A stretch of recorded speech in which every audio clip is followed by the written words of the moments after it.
शुरू में तो हमें भी लगता है कि बस किसी तरह से बच्चे का सिलेक्शन हो जाए, एनडीए में हो जाए, बस किसी तरह से। जब भी वो पेपर देने जाता है, एसएसबी देने जाता है, तो सभी पेरेंट्स यही करते हैं, भगवान से प्रार्थना करते हैं बस इसका सिलेक्शन हो जाए। कई बार ऐसे होता है, जब एसएसबी देने बच्चा जाता है, आप सभी जो भी पेरेंट्स हैं जानते ही होंगे, बच्चे भी स्क्रीन आउट होके जब आता है अपना बैग लेके और बढ़िया सूट बूट पहन के टाई लगा के, उसका चेहरा देखो ना उतरा हुआ। पेरेंट्स बहुत दुखी होते, बच्चा भी दुखी होता है, पेरेंट्स तो बहुत ही ज़्यादा। एक शहर से दूसरे शहर, साल में 2 बार एसएसबी देना, फिर कई तो कई बार में सेलेक्ट होते, रिकमेंड होते हैं। फिर जब किसी तरह का कोई कोई तो फर्स्ट पहली अटेम्प्ट में ही हो जाते हैं, खैर फिर जब रिकमेंड होता है बच्चा, मेरिट बहुत देखो, फिर कितना ज़्यादा प्रोत्साहित करती है कम्युनिटी, लोग, आसपास के रिश्तेदार, रिलेटिव बहुत कांग्रेचुलेट करते हैं। मेरिट में नाम आता है, ज्वाइनिंग लेटर आता है, ज्वाइन करता है बच्चा, एकेडमी जाता है, पेरेंट्स खुशी खुशी भेजते हैं, लड्डू बना के देते हैं, खाने के लिए हर चीज़ व्यवस्था करते हैं, जो भी फीस फास, मतलब पूरी तैयारी जो होता है ना, एक एक चीज़ बारीकी से तैयारी चलती है। उसको एकेडमी छोड़ के आते हैं, जब छोड़ के आते हैं ना, फिर लगता है कि खाली है सब कुछ। और उसी दिन से शुरू होती है पेरेंट्स की और बच्चे की असली परीक्षा, डे 1 से शुरू होती है पूरे 4 साल के लिए। हालांकि ये तो जब तक वो ऑन ड्यूटी होता है, रिटायरमेंट तक उसकी परीक्षा ही रहती है, उसके परिवार की, उसकी। लेकिन ये जो ट्रेनिंग का दौर होता है ना, यहाँ पेरेंट्स अकेले होते हैं, वहाँ बच्चा एकेडमी में होता है लेकिन अकेला ही होता है, क्योंकि सब अपनी अपनी ट्रेनिंग कर रहे होते हैं वहाँ। और उस ट्रेनिंग पीरियड में किस किस फेज से गुजरना होता है, कैसे कैसे बच्चा आगे बढ़ता है, एक एक दिन भारी पड़ता है। और ये ज़रूरी भी है, ऐसा नहीं है कि मतलब गलत हो रहा है या कुछ, ये ज़रूरी है क्योंकि उसको सर्वाइव भी तो करना है ना भाई। उसका, किसी बच्चे का जब चयन होता है एनडीए, एयरफोर्स, किसी में भी, ओटीए में जा रहा है, सीडीएस के थ्रू जा रहा है, वो एयरफोर्स में जा रहा है, एफ कैट में जा रहा है, तो जब भी उसका चयन ही इसी बेस पर होता है, पूरी तरीके से उसको निखारने के लिए पहले ही जांच लेते हैं सब कुछ।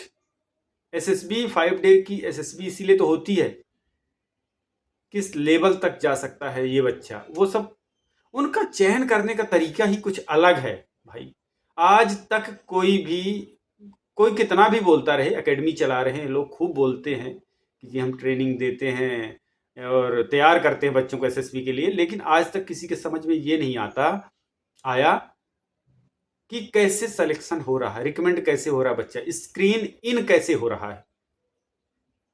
खूब तैयारी करके जाते हैं, पिक्चर परसेप्शन क्या क्या है, बहुत सारी चीज़ें, इस बेस पर उनको जो चाहिए ना वो उसी को लेते हैं, वही जो वो ढूंढ रहे हैं वो निकाल लेते हैं, बस ये मिल गया मुझे, ये चाहिए, और फिर उसको तैयार करते हैं वो एकेडमी में पूरी तरह से। 4 साल में जीरो कर देते हैं, उसको तोड़ देते हैं, कहने का मतलब कि एकदम जीरो लेवल पे ले आते हैं, अपने हिसाब का बनाते हैं कि जीवन में सरवाइव कर सके ये, देश की सेवा में जब रहे तो एक एक चीज उस तरीके से ट्रेनिंग दी जाती है कि भाई वो सरवाइव कर सके, कैसे, किसी भी परिस्थिति में, किसी भी स्थिति में, हर हाल में ये कभी हारे नहीं, टूटे नहीं। तो वो सारी चीजें ट्रेनिंग के दौरान यहाँ बहुत, ये 4 साल है ना, बहुत मुश्किल होते हैं गाइस। जिसकी सीडीएस से है वो 1 साल बहुत, पेरेंट्स के लिए, पेरेंट्स दिन रात भगवान से यही प्रार्थना करते हैं, बस प्रभु ट्रेनिंग कंप्लीट हो जाए किसी तरह से बच्चे की, ट्रेनिंग बहुत सारे बच्चे इंजरी हो जाती है, कहीं कुछ वापिस आ जाते हैं, कंप्लीट नहीं कर पाते हैं, क्योंकि इस तरीके से डिजाइन किया गया है ट्रेनिंग का तरीका कि बहुत कुछ झेलना पड़ता है। हमारा भी बच्चा ट्रेनिंग में है, तो सारी बातें आपसे, बस अपनी बातें, क्योंकि कुछ ऐसी सीक्रेट चीज़ें होती हैं जो कि हम नहीं कर सकते हैं शेयर, बाकी अपनी बातें हम करेंगे। हम कैसे क्या करते हैं भाई, वो क्या क्या उसके साथ हम क्या सोचते हैं, हमने कैसे तैयारी की, हमने क्या किया, कैसे, सब कुछ आपसे चर्चा करेंगे, आपसे जुड़ेंगे, कनेक्ट करने की कोशिश करेंगे। बस हम चाहते हैं कि एक हमारा ये जो फौजी नाम है ना, एक पूरी फैमिली बन जाए, जितने से जितनी जानकारी हो सके इसके माध्यम से हम जुड़ें, हम बातें करें, नॉलेज मिले, जानकारी मिले, प्रोत्साहन मिले। अब तो भारत में बहुत ज़्यादा रिस्पेक्ट हो गई है, जो भी फौज में हैं, पब्लिक में एक बहुत अच्छी रिस्पेक्ट है। लेकिन एक्चुअल में देखा जाए ना, इतनी आसान लाइफ नहीं है ना एक फौजी की, चाहे वो कितने बड़े पद पोस्ट में हो, किसी भी आर्मी में हो, नेवी में हो, एयरफोर्स में हो, और ना ही पेरेंट्स की। ये है कि देश सेवा एक अलग ही जुनून है उनके अंदर, उनको इस तरीके से भर दिया जाता है ना, ये एक अलग ही जुनून है। हर कोई जाना चाहता है, वो वर्दी पहनना चाहता है, लेकिन आसान नहीं है दोस्तों ये लाइफ जीना, और उनके पेरेंट्स की लाइफ भी आसान नहीं है। बच्चों से बच्चे दूर, पेरेंट्स दूर, एक एक पल कैसे बीतता है, जब कई कई दिनों तक बात नहीं होती है, बात भी होती है तो सेकंडों में।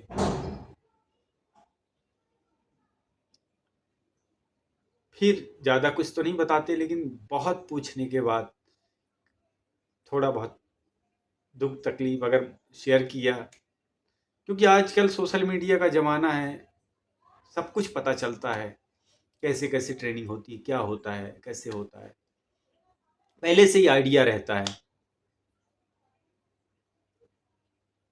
तो हालांकि ये ज़रूरी है, ये सब करना पड़ता है, लेकिन एक पेरेंट्स होने के लिए यहाँ कितना बड़ा वो रखना पड़ता है, पत्थर ढाढ़स रखना पड़ता है अपने आप को।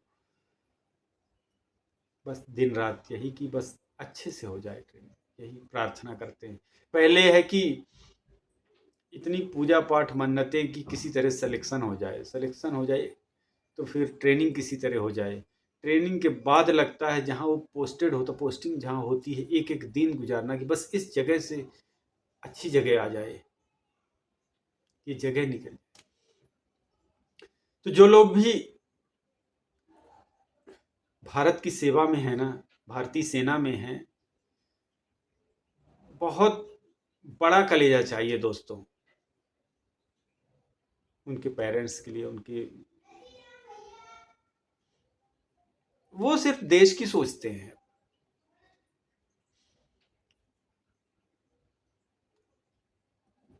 इन्हीं सब बातों को लेके आपसे जुड़ रहे हैं, और आगे जुड़ेंगे। सभी तरह की चर्चाएं होंगी, बातें होंगी, सब कुछ। बहुत बहुत धन्यवाद, नमस्कार, जय हिंद।